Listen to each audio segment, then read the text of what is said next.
رب اشرح لي صدري ويسر لي أمري واحلل عقدة من لساني يفقهوا قولي رضيت بالله ربا وبالإسلام دينا وبمحمد نبيا ورسولا الحمد لله وكفى والصلاة والسلام على سيد الأنبياء وعلى آله وأصحابه أولي الصفا أما بعد فأعوذ بالله من الشيطان الرجيم بسم الله الرحمن الرحيم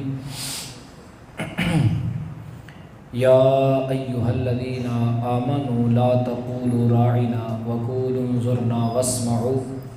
صدق الله مولانا العظيم وصدق رسوله النبي الكريم الأمين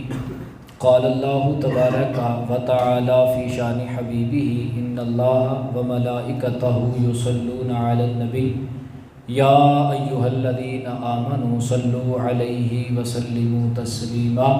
سبھی احباب آواز بلند پڑھیے الصلاۃ والسلام علیک یا سیدی یا رسول اللہ وعلی آلک واصحابک یا سیدی یا حبیب اللہ الصلاۃ والسلام علیک یا سیدی یا سید المرسلین وعلی آلک واصحابک یا خاتم النبیین مولاي صلی وسلم دائما ابدا علی حبیبک خیر الخلق كلهم هو الحبیب الذي ترجى شفاعته لكل حول من الاحوال مقتحم۔ اللہ رب العزت کی حمد و ثنا درود لامحدود حضور نبی رحمت شفیع امت جان جانا حضور محمد مصطفیٰ کریم صلی اللہ تعالی علیہ وآلہ وسلم کی ذات اقدس پر پیش کرنے کے بعد معزز و محترم سامعین کرام، اللہ رب العزت کا کروڑہا بار شکر ہے کہ اس نے ہمیں زندگی کے اندر ایک مرتبہ پھر جمعۃ المبارک کی حسین لمحات عطا فرمائے، اور کرم بالائے کرم کہ اللہ تبارک و تعالیٰ نے یہ ربیع الاول جسے سید الشہور یعنی مہینوں کا سردار بھی کہا جاتا ہے، تو اس کے اندر ہمیں دوبارہ اس حضور سید عالم صلی اللہ علیہ وسلم کے آنے کی خوشیاں منانے کی بھی اللہ تبارک و تعالیٰ نے توفیق عطا فرمائی۔ ہر مہینے کی کوئی نہ کوئی خاص شان ہوتی ہے، اس کے اندر کچھ نہ کچھ مطلب ہمیں ایسے موضوعات کی ضرورت پڑتی ہے کہ جس کے ذریعے ہم اپنے تجدید نو کر سکتے ہیں، اپنے دل کی تجدید کر سکتے ہیں، اپنے روح کو جلا بخش سکتے ہیں، اور دوبارہ سے ان چیزوں کو دہراتے ہیں کہ جو ہمیں یاد دلاتی ہیں کہ ہماری زندگی کا مقصد کیا ہے اور ہم نے اپنی زندگی کو کس طریقے سے کس طرز پر لے کے چلنا ہے۔ تو اسلام کے اندر سب سے پہلی بات تو عقائد ہوتے ہیں، اس کے بعد احکام و نظریات، یہ وہ ساری چیزیں اسلام کے اندر ضروری ہیں کہ ہمیں ان کے بارے میں معلومات پتہ ہو، لیکن ان ساری چیزوں کی بنیاد اللہ تبارک و تعالیٰ نے تعظیم مصطفیٰ پہ رکھی ہے کہ اگر نبی پاک صلی اللہ تعالی وسلم کی تعظیم دل میں نہیں، ان کا احترام دل میں نہیں ہے، ان کا ادب دل میں نہیں ہے، تو یہ ساری چیزیں کسی کام کی نہیں۔ تمہارا عقیدہ کیا ہے، اس سے رب کو کوئی مطلب نہیں، تمہارے اعمال کیا ہیں، رب اس کا محتاج نہیں، تم نماز پڑھتے ہو نہیں پڑھتے ہو، رب اس کا محتاج نہیں ہے، وہ تم سے بس ایک تمہیں فرض کیا ہے تمہارا امتحان لے سکے۔ کوئی بھی چیز فری میں نہیں ملتی نا، تو جنت بھی فری میں نہیں ملنی، اس لیے بس رب تعالیٰ نے امتحان لینا تھا کہ مجھ پر جو ایمان رکھتا ہے کیا وہ میرے احکامات پہ عمل بھی کرتا ہے۔ ظاہر ہے اگر کوئی مجھ سے محبت کا دعویٰ کرے گا تو میں اس سے کچھ نہ کچھ تو مطالبات اس کے سامنے پیش کروں گا نا کہ بھائی اگر تو مجھ سے محبت کرتا ہے تو یہ میرے مطالبات ہیں، پورا کرے گا تو محبت پہ پورا ہے،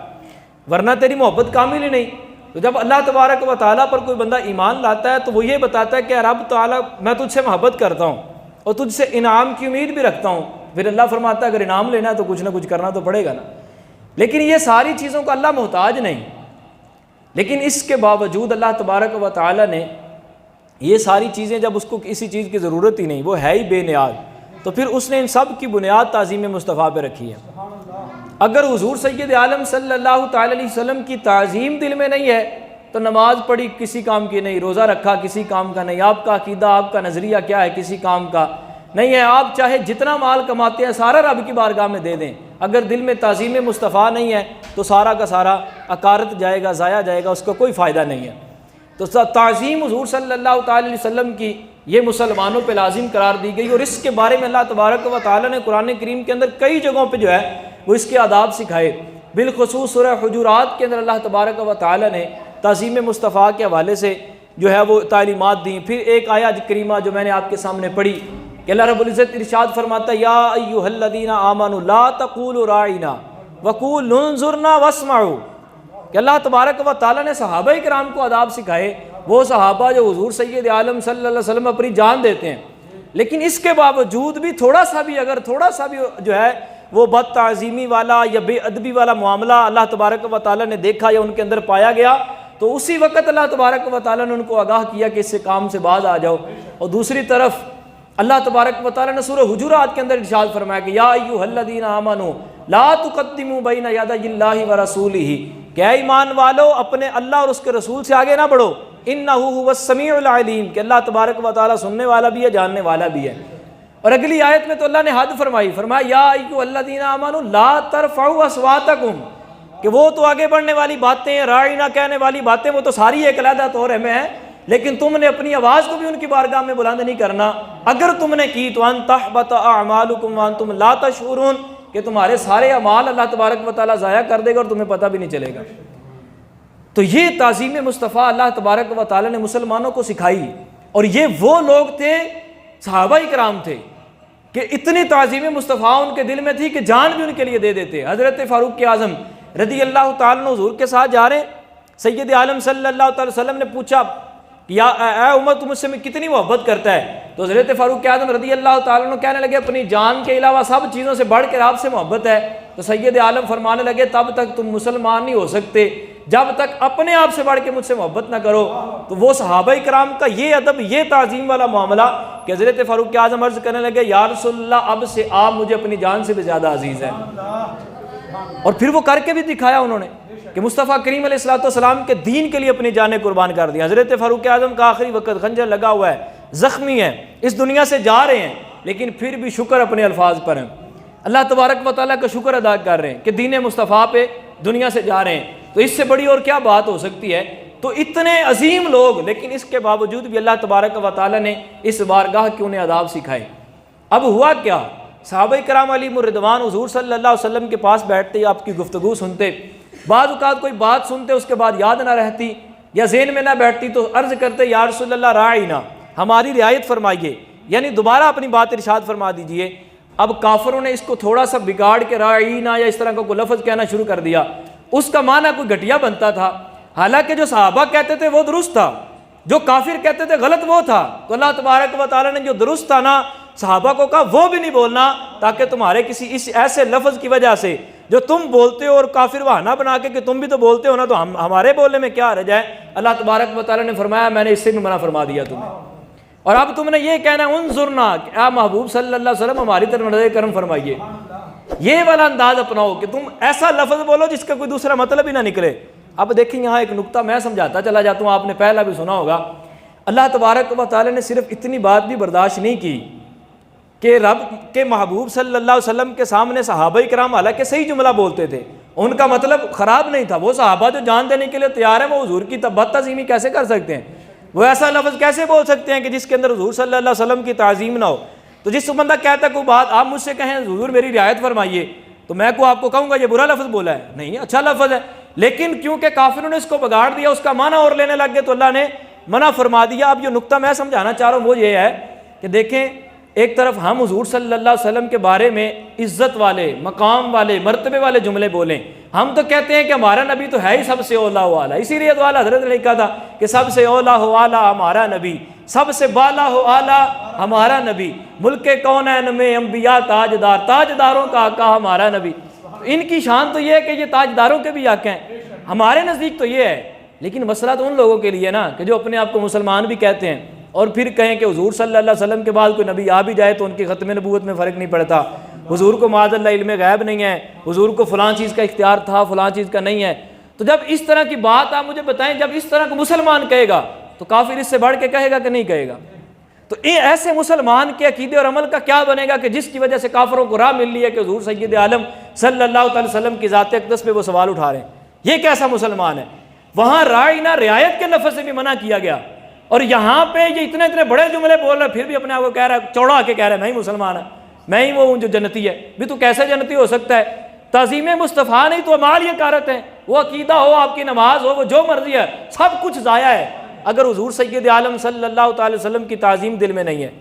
تو یہ حضور صلی اللہ علیہ وسلم کی تعظیم تو لازم ہے۔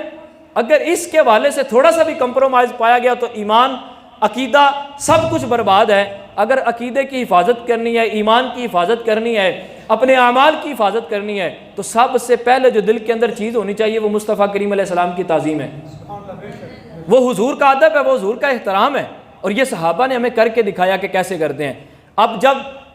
یہ آیا کریمہ نازل ہوئی نا، یا ایھا الذین آمنوا لا ترفعوا اصواتکم، ہوا یہ کہ حضرت ملائکہ رضی اللہ تعالیٰ عنہ یہ فرماتے ہیں کہ دو شخص برباد ہونے کے قریب تھے۔ اب وہ شخص کتنے بڑے عظیم ہیں، ان کے نام لوں گا تو آپ سمجھ جائیں گے۔ وہ کہتے ہیں حضرت ابو بکر و عمر رضی اللہ تعالیٰ عنہ، شیخین کریمین، انبیاء کے بعد سب سے افضل ترین ہستیاں، اور وہ فرماتے ہیں یہ برباد ہونے کے قریب تھے، برباد ہونے کے، ان کے اعمال، ان کے عقیدے سب کچھ برباد ہو جاتا۔ ہوتا کیوں؟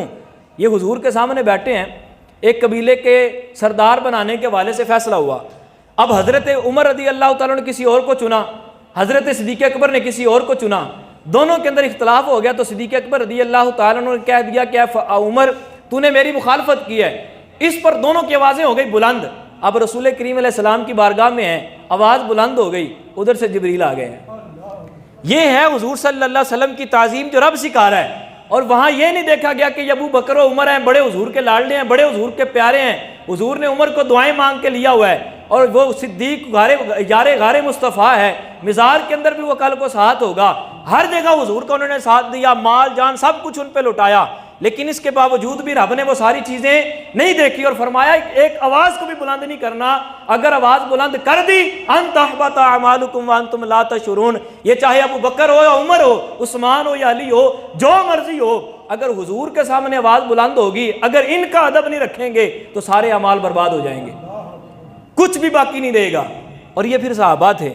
یہ پھر صحابہ تھے، یہ کوئی آج کے دور کا مولوی ملا نہیں تھا کہ ادب اور تعظیم تو صرف رب کی جاتی ہے، ہم نبی کی کیوں کریں۔ انہوں نے پھر کیسی تعظیم کر کے دکھائی وہ بھی ہمیں حدیثیں بتاتی ہیں۔ اب وہ کہتے ہیں جب یہ آیت کریمہ نازل ہوئی نا، حضرت فاروق اعظم فوراً خاموش، حضرت ابو بکر صدیق فوراً خاموش، آوازیں بند ہو گئی۔ اور یہ طریقہ کار کیا تھا اس کے بعد؟ بخاری کی 92-93 نمبر حدیث کے اندر حضرت فاروق اعظم کا طریقہ، اور کئی حدیث کے اندر حضرت ابو بکر صدیق رضی اللہ تعالیٰ عنہ کا طریقہ لکھا ہے کہ حضرت فاروق اعظم جب حضور کی بارگاہ میں آتے تو اپنی یہ کونیاں اپنے گھٹنوں پہ لگا لیتے اور ان کا سر مبارک حضور کے پیٹ کے برابر ہو جاتا، اور اتنی پست آواز میں بولتے کہ رسول کریم علیہ السلام کو بار بار پوچھنا پڑتا ہے عمر تو نے کہا کیا ہے۔ یہ ہے تعظیم مصطفیٰ، یہ ہے ادب مصطفیٰ۔ اور حضرت ابو بکر صدیق آپ تو بات ہی حضور کے کان کے قریب جا کے کہا کرتے تھے، پاس بیٹھے صحابہ کو پتہ ہی نہیں چلتا تھا ابو بکر نے کہا کیا ہے، وہ تو حضور کو دہرانا پڑتا تھا کہ ابو بکر نے یہ سوال کیا اور اس کا یہ جواب بنتا ہے۔ یہ ہے تعظیم مصطفیٰ۔ اور حضرت صدیق اکبر، حضرت فاروق اعظم نے پھر کر کے بھی دکھایا۔ اور ایک مفسرین نے یہ بھی اس کی تفسیر لکھی کہ حضرت ثابت بن قیس رضی اللہ تعالیٰ عنہ، یہ نا وہ اونچا سنائی دیتا تھا، انہیں آواز ان کو اونچی سنائی دیتی تھی۔ اب انداز محبت اور تعظیم کا انداز دیکھیے کہ ثابت بن قیس رضی اللہ تعالیٰ عنہ کو اونچا سنائی دیتا۔ آپ بھی جانتے ہوں گے کہ جس بندے کو اونچا سنائی دیتا ہو، بعض اوقات بندے نے کان میں ہیڈ فون یا ہینڈ فری وغیرہ لگائی ہو نا اور آواز زیادہ چھوڑی ہو تو جو پاس آہستہ آواز میں بول رہا اس کی تو آواز سنائی نہیں دیتی نا، اب وہ اونچی آواز میں بول کے سنانا چاہ رہا تھا، شاید اگلا بھی میری طرح ہی ہے، ٹھیک ہے۔ اب وہی حساب ہوا کہ ان کے کانوں کے اندر ان کو آواز کم سنائی دیتی تھی، لہٰذا ان کی اپنی آواز بھی بلند تھی، تو وہ بلند آواز کے ساتھ بولا کرتے۔ جب یہ آیا کریمہ نازل ہوئی نا تو حدیث کے اندر آتا ہے کہ انہوں نے اپنے آپ کو کمرے میں بند کر لیا۔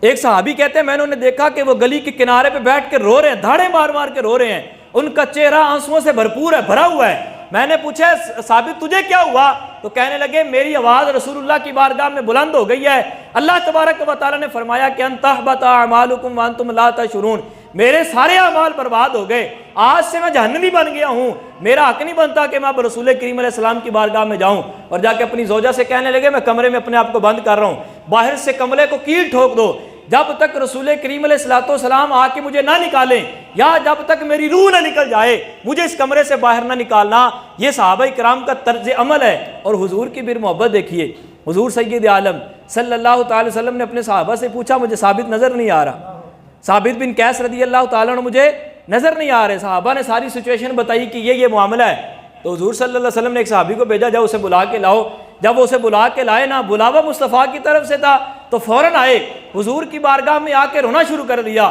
حضور فرمانے لگے ثابت تجھے کیا ہوا؟ عرض کرتے ہیں یا رسول اللہ صلی اللہ علیہ وسلم آپ کی بارگاہ میں میری آواز بلند ہو جایا کرتی تھی، اللہ نے آیت نازل کر دی، اللہ نے مجھے جہنمی قرار دے دیا ہے، اس لیے میں نہیں چاہتا کہ اب میں آپ کی بارگاہ میں آؤں اور آپ کی بے ادبی کر بیٹھوں۔ حضور فرمانے لگے اے صحابی میرا کوئی بھی صحابی جہنمی نہیں ہو سکتا، اللہ نے تمام کے لکھے کے اندر جنت لکھ چھوڑی ہے۔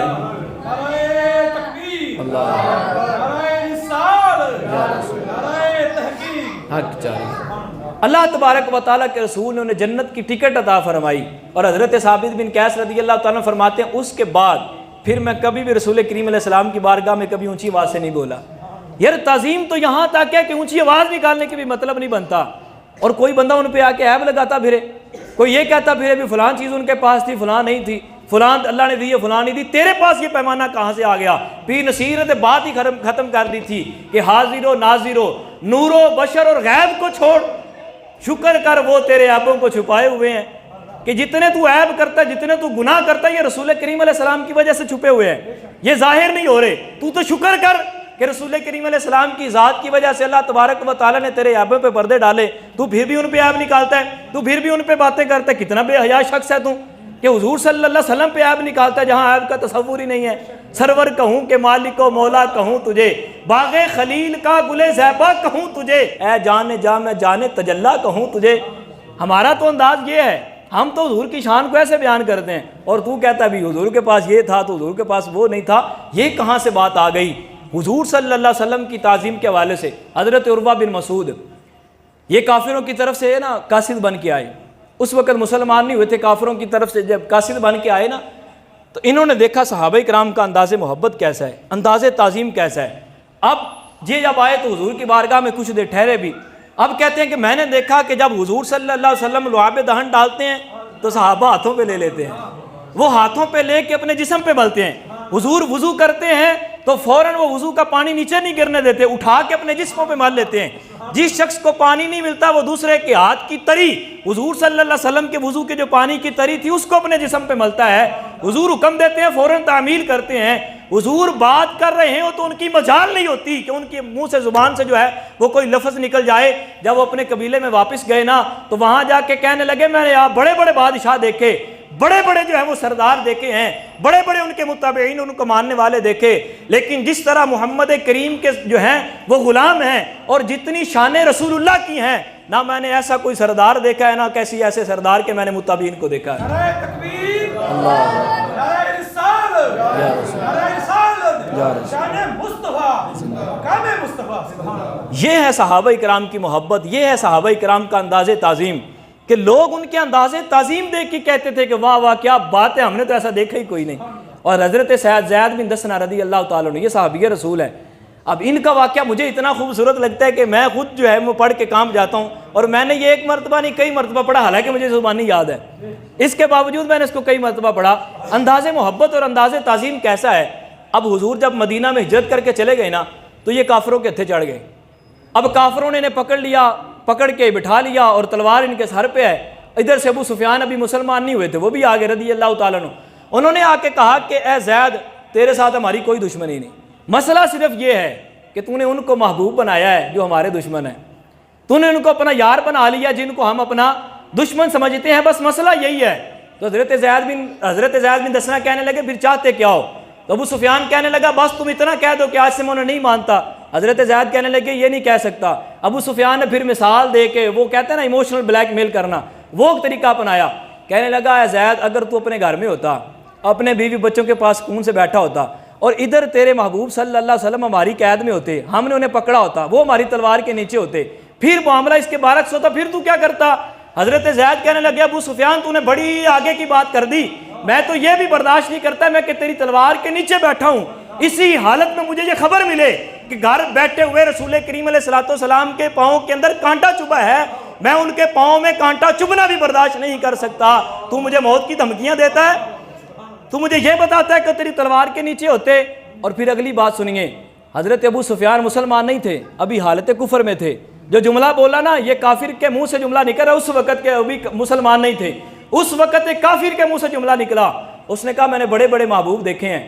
یہ حدیث کے لفظ نہ ہو تو مجھے بتائیے گا، وہ کہنے لگا کہ میں نے بڑے بڑے محبوب دیکھے، بڑے بڑے محب دیکھے، بڑے بڑے عاشق بھی دیکھے، معشوق بھی دیکھے، لیکن جس طرح مصطفیٰ کریم کے محب ہیں، جس طرح کے وہ محبوب ہیں، نہ ایسا کوئی محبوب آیا ہے، نہ ایسے کوئی محبین آئے ہیں۔ اور آخری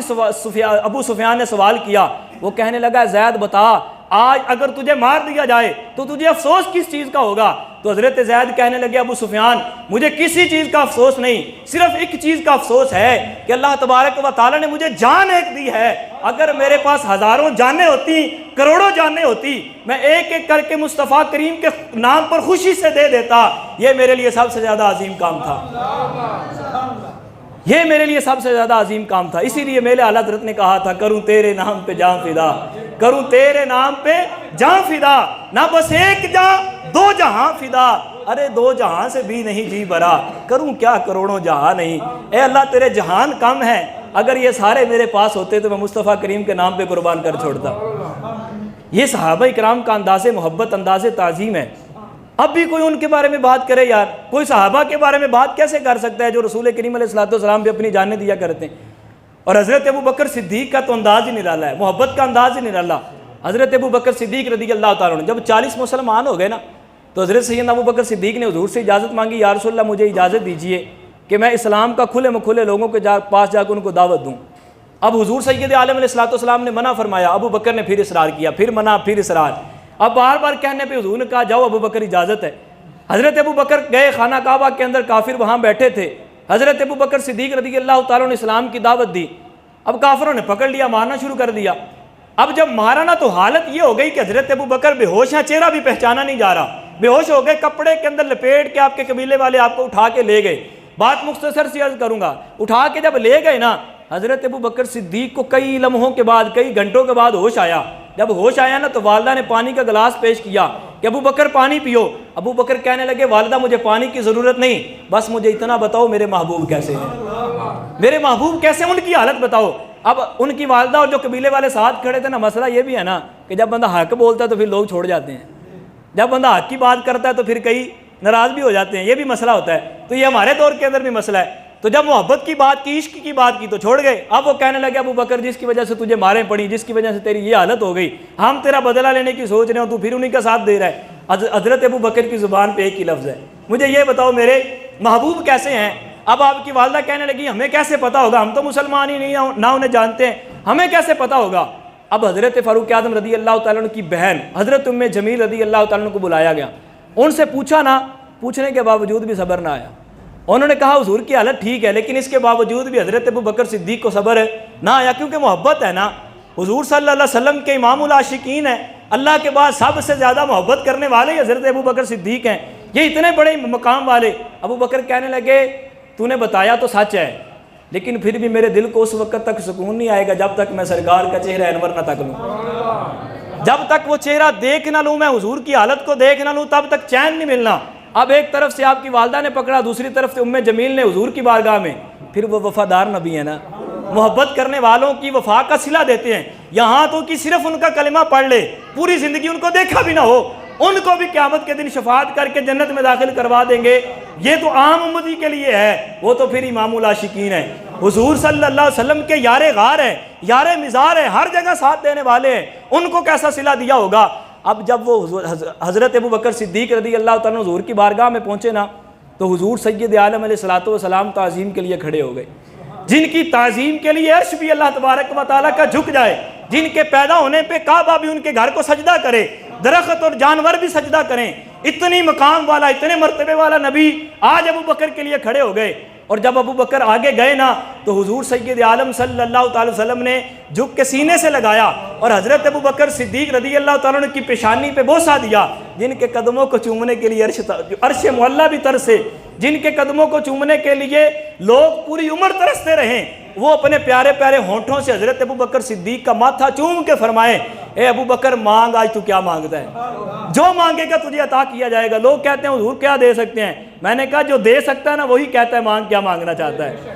وہ تو جنتیں بھی عطا کر دیتے ہیں، دنیا کی تو چیزیں ہی کچھ نہیں، وہ تو جنتیں بھی عطا فرما دیا کرتے ہیں۔ اب حضرت ابوبکر صدیق کہنے لگے یا رسول اللہ آپ کے علاوہ مجھے چاہیے کیا، آپ ہیں تو سب کچھ ہے، لیکن ایک بس مراد ہے یا رسول اللہ میری والدہ بے ایمان ہیں، ابھی تک وہ ایمان نہیں لے کے آئیں، آپ رب سے دعا کریں اللہ تبارک و تعالیٰ انہیں ایمان کی دولت عطا فرما دے۔ ادھر کریم نبی صلی اللہ علیہ وسلم کے ہاتھ اٹھے، کیونکہ وعدہ تھا نا جو مانگو گے عطا ہوگا، ادھر ہاتھ اٹھتے ہیں، ادھر اللہ تبارک و تعالیٰ دعا کو قبول کرتا ہے، اور حضرت ابوبکر صدیق کی والدہ کلمہ پڑھ کے مسلمان ہو جاتی ہیں۔ یہ حضور صلی اللہ علیہ وسلم کی دعا کا اثر، اسی لیے میرے اعلیٰ حضرت کہتے ہیں اجابت کا جوڑا، عنایت کا صحرا، دلہن بن کے نکلی دعائے محمد، اور اجابت نے جھک کر گلے سے لگایا، قبولیت نے جھک کر گلے سے لگایا بڑی ناز سے جب دعائے محمد۔ اور اعلیٰ حضرت نے پھر اگلی بات بھی کر دی، آپ کہنے لگے رضا پل سے اب وجد کرتے گزریے کہ ہے رب سلم صدائے محمد، کہ جن کی دعا دنیا میں رد نہیں ہوتی آخرت میں کیسے رد ہوگی؟ جب انہوں نے پل صراط پہ کھڑے ہو کے رب سلم امتی کہہ کے دعا کرنی ہے تو پھر ہم ڈر کے نہیں گزریں گے، پھر ہم وجد کرتے ہوئے گزر کے جائیں گے، پھر ہم وجد کر کے گزر کے جائیں گے۔ لیکن یہ وجد وہی کریں گے جو مانتے ہیں کہ حضور کو سارے اختیارات دیے گئے ہیں۔ جو یہ کہے کہ ان کے پاس تو ہے ہی کچھ نہیں، وہ تو دے ہی کچھ نہیں سکتے، اس کو پھر پل سے گزرنا بھی نصیب نہیں ہونا، کیونکہ جس میں نے پہلے کہا شرک ٹھہرے جس میں تعظیم نبی، شرک ٹھہرے جس میں تعظیم نبی، اس برے مذہب پہ لعنت کیجئے۔ میرے اعلیٰ حضرت تو یہ کہتے ہیں کہ جو تعظیم نبی کو شرک کہے ایسے برے مذہب پہ لعنت کرو، ایسے برے مذہب کی ہمیں کیا ضرورت ہے؟ تو یہ حضور صلی اللہ تعالیٰ علیہ وآلہ وسلم کی تعظیم ہے کہ صحابہ نے ہمیں کر کے دکھائی۔ آج ہمارے اندر بھی یہ چیز ہونی چاہیے کہ جہاں کریم نبی علیہ الصلوۃ والسلام کا نام آ جائے سروں کو جھک جانا چاہیے، نظروں کو نیچے ہو جانا چاہیے۔ اور صحابہ کرام کا انداز، جب حضور سید عالم علیہ الصلوۃ والسلام گفتگو فرماتے تھے نا تو صحابہ کے بارے میں آتا ہے کہ حضور کی بارگاہ میں ایسے بیٹھتے تھے کہ جیسے ان کے سروں پہ پرندے بیٹھے ہوئے ہیں، کہ اگر انہوں نے سارے ہلایا تو اڑ جائیں گے، یعنی ایسے بیٹھے کہ جیسے بے جان جسم ہے، جان ہی نہیں ہے، روح ہی نہیں ہے ان کے اندر، اور سرکار صلی اللہ علیہ وسلم کے سامنے بیٹھے ہیں، اور کسی صحابی کی کبھی بھی آواز حضور کی آواز سے بلند نہیں ہوتی تھی۔ اور کریم نبی علیہ السلام کی تعظیم کی بات تو اللہ تبارک و تعالیٰ نے فرمایا کہ جس طرح تم اپنے آپس میں ایک دوسرے کو بلاتے ہو نا، یہ لوگ جو کہتے ہیں نا حضور بھی تو ہماری طرح انسان تھے، ان کے اندر تو کوئی ایسی چیز نہیں، صرف ایک ہی چیز ہے کہ ان کو نبوت ملی، ہمیں نبوت نہیں ملی۔ تو میں نے کہا بھائی صرف اگر یہی بات کہی جائے تو پھر اللہ نے یہ حکم کیوں دیا کہ جس طرح تم آپس میں ایک دوسرے بعض کو بلاتے ہو، ایک دوسرے کو سے بات کرتے ہو، میرے نبی سے اس طرح بات بھی نہیں کرنی۔ اگر میری نبی کی بارگاہ میں بیٹھے ہو نا تو جس طرح آپس میں تم ایک دوسرے سے بات کرتے ہو نا، بغیر تعظیم کیے، بغیر ادب کیے، بلا جھجک ہر بات کہہ لیتے ہو، جب میرے نبی کی بارگاہ میں بیٹھے ہو، میرے محبوب کی بارگاہ میں بیٹھے ہو تو ان سے اس طرح بات بھی نہیں کرنی۔ میں نے کہا حجرے سے باہر ایک صحابی نے آواز دی تھی حضور صلی اللہ علیہ وسلم کو، صحابی نے رسول اللہ صلی اللہ علیہ وسلم کو باہر کھڑے ہو کے بلایا، اللہ تبارک و تعالیٰ کو یہ بھی برداشت نہیں ہوا، اللہ نے قرآن کی آیت نازل کر دی کہ وہ لوگ جاہل ہیں، ان پڑھ ہیں، جو تمہیں حجروں کے باہر سے پکارتے ہیں، اگر یہ اسی طرح کام کرتے رہے تو اللہ تبارک و تعالیٰ ان کا ٹھکانہ جہنم بنا دے گا۔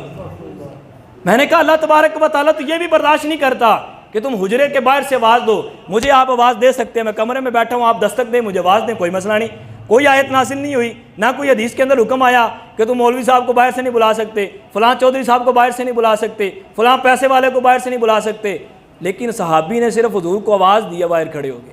تو اللہ تبارک و تعالیٰ نے منع کر دیا۔ تو جو اس سے بڑی بڑی آوازیں بلند کر جائے،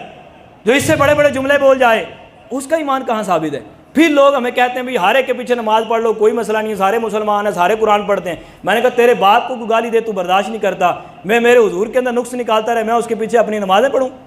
یہ کیسے ہو سکتا ہے؟ وہ حضور کے صحابہ پہ بکواس کرے جو حضور صلی اللہ علیہ وسلم کے وفادار تھے، جنہوں نے اپنی جان مصطفیٰ کریم علیہ الصلوۃ والسلام کے قدمین شریفین پر قربان کر ڈالی، اور ایک صحابی کا انداز محبت کیا ہے کہ آخری وقت ہے، آخری وقت، جنگ کے اندر شہید ہونے والے ہیں، اس دنیا سے جانے والے، لیکن تعظیم مصطفیٰ اور محبت مصطفیٰ کا حال یہ کہ حضور نے بھیجا کہ فلاں صحابی کا پتہ کر کے وہ کس حالت میں ہے۔ جب وہ جس کو بھیجا گیا نا، وہ جب اس نے جا کے دیکھا نا کہ صحابی کی حالت یہ ہے کہ آخری لمحات ہیں، تو انہوں نے حال پوچھا نا تیرا حال کیا ہے؟ تو اس نے کہا رسول کریم علیہ السلام سے کہنا جتنی خوشی مجھے اب ہو رہی ہے نا اتنی آج سے پہلے کبھی ملی ہی نہیں ہے۔ یہ تعظیم مصطفیٰ ہے کہ حضور کے نام پہ جو جان قربان کر رہے ہیں اور لوگ انہی کے خلاف باتیں کر رہے ہیں۔ یہ کیسے لوگ ہیں یار؟ عجیب بات ہے۔ میں ابھی وقت تھوڑا ہے، میں ابھی بات کر رہا تھا، وہ بیان کر رہا تھا کہیں پہ نا، تو وہ ایک میرے ساتھ مولوی صاحب بیٹھے تھے، ویسے تو انہوں نے ماشاءاللہ داڑھی بھی رکھی ہوئی تھی، اب پتہ نہیں ماشاءاللہ بھی کہنا چاہیے نہیں کہنا چاہیے۔ اب میں نے بس ایک صحابی رسول کا نام لیا، وہ بھی حدیث بیان کرتے ہوئے کہ فلاں انہوں نے روایت کی ہے، تو جب روایت کا نام لیا جاتا ہے کہ فلاں صحابی نے روایت کی تو بعض اوقات اس کی شان بھی بتا دی جاتی ہے۔ میں نے صرف ایک جملہ بولا، اب اس کو فوراً مروڑنا شروع کر دیے کہ نہ نشان مصطفیٰ بیان کرو۔ میں نے کہا میں تیرے محبوب کی بات کروں تیرے یار کی بات کروں تو خوش ہوتا ہے، تجھے خوشی ہوتی ہے، جب میں کریم نبی کے محبوب کی باتیں کروں گا تو وہ بھی خوش ہوتے ہیں، ان کو بھی مسرت پہنچتی ہے۔ میں نے کہا تو صرف اتنی بات سے روکتا ہے کہ میں نے نام کیوں لیا؟ اب میں تجھے مصطفیٰ کریم کی شان بھی سناؤں گا اور صحابہ کے مقام بھی بتاؤں گا۔ اور پھر یہ چیز ہوتی ہے کہ ہمیں جب صحابہ کرام کی کوئی عزت نہیں کرتا تو ہم اس کی عزت کیسے کریں؟ جب رسول کریم کی کوئی تعظیم نہیں کرتا تو ہم اس کی تعظیم کیسے کریں؟ ہمارا ایک ہی ایجنڈا ہے، جو حضور صلی اللہ علیہ وسلم کی تعظیم کرنے والا ہے، جو ان سے محبت کرنے والا ہے، وہ ہمارے سر کا تاج ہے، چاہے وہ داڑھی منڈا ہے، بے نمازی ہے، عیاشی کرنے والا ہے، لیکن حضور کی اس کے دل کے اندر محبت ہے، ہمارے لیے وہ قابل عزت ہے۔ اور اگر وہ 5 وقت کا نمازی ہے، اتنی بڑی داڑھی ہے، سر پہ کلے والا پگڑیا ہے، لیکن اس کے باوجود اگر تعظیم مصطفیٰ میں اتنا سا بھی کمزور ہے نا، ہم اپنے قدموں کے برابر بھی اسے نہیں سمجھتے۔ ہمارا نظریہ یہ ہے، ہم اعلیٰ حضرت والے ہیں تو ہمارا نظریہ بھی اعلیٰ حضرت والا ہے۔ ہم اعلیٰ حضرت رحمۃ اللہ تعالیٰ یہاں تک فرماتے ہیں کہ احمد رضا وہ شہد کی مکھی ہے جس کے ڈنگ کا بھی جواب کوئی نہیں، جس کے شہد کا بھی جواب کوئی نہیں، جس کے ڈنگ کا بھی کوئی جواب نہیں اور جس کے شہد کا بھی کوئی جواب نہیں۔ جب یہ منکروں کو، کافروں کو ڈنگ لگاتا ہے نا تو تڑپ ایسی ہوتی ہے کہ جو ہے وہ قبر کی کاندھوں جو دیواروں تک بھی نظر آتی ہے، اور جب یہ مسلمانوں کے اندر محبت رسول بھرتے ہیں نا تو مٹھاس ایسی آتی ہے کہ قبر کی دیواروں کے اندر بھی محسوس ہوتی ہے۔